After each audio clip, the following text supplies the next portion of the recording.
Mason Petermark.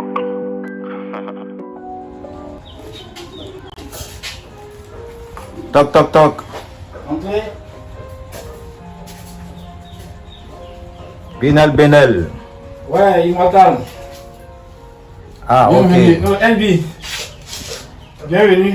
Yeah, comment allez-vous? Ah, ça va, mais là, tu m'as surpris, je suis en pleine Ah, cuisine. ça Là. c'est une bonne surprise. Ouais, si on devait une recette de jus d'ananas. Ah, ok. C'est bon. Là. Alors, donc, tu fais la cuisine alors?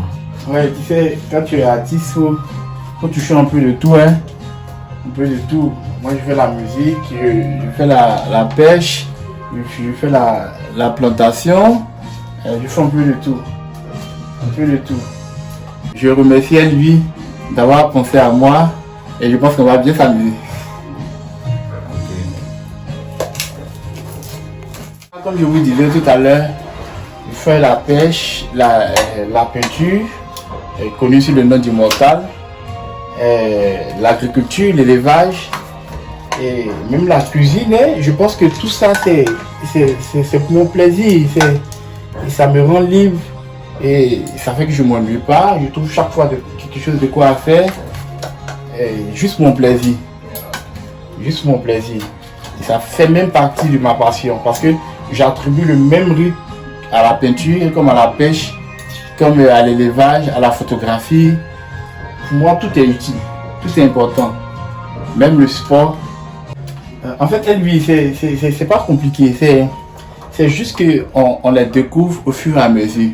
Vous voyez, la peinture comme ça j'ai découvert depuis que j'étais tout petit. Même pareil pour la musique. Parce que depuis que j'avais l'âge de 6 ans, je jouais au piano. Donc, avec le temps, j'ai fini par découvrir que j'aimais aussi l'élevage, j'aimais la pêche. Donc, c'est des choses qui se complètent en fait. Donc, on ne le fait pas en même temps, mais c'est momentané. C'est-à-dire, il y a des moments où tu te sens plus attiré par l'élevage. Il y a des périodes où tu as envie de faire l'agriculture. Et il y a des périodes aussi où tu te sens poussé à peindre.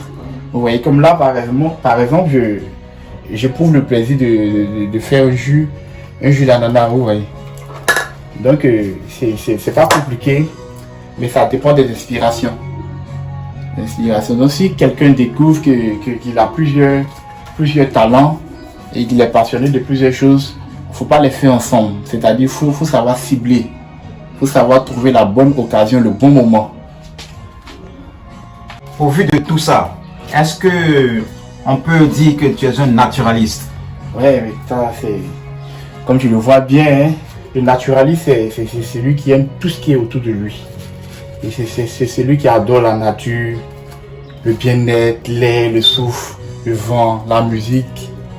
Vous voyez, donc, tout, l'herbe, tout ce qu'on ressent, les sentiments, les émotions. Et donc, moi, je suis plus qu'un naturaliste.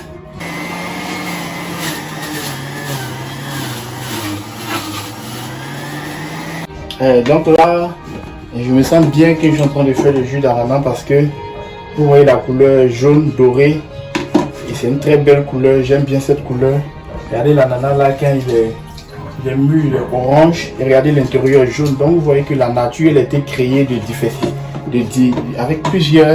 avec différentes couleurs, différentes tonalités. Donc ça permet à chacun de se retrouver.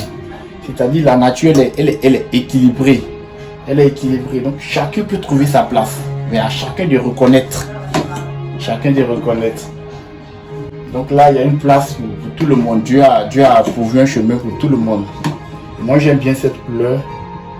J'aime cette couleur parce que ça me rappelle un peu la couleur de la richesse, de la peinture, de la lumière, du jaune, bien sûr.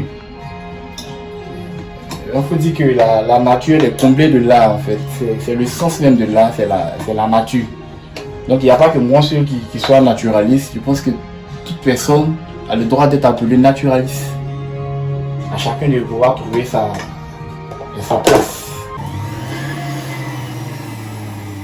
Et là, bon, on a fini. Et vous voyez un peu la couleur.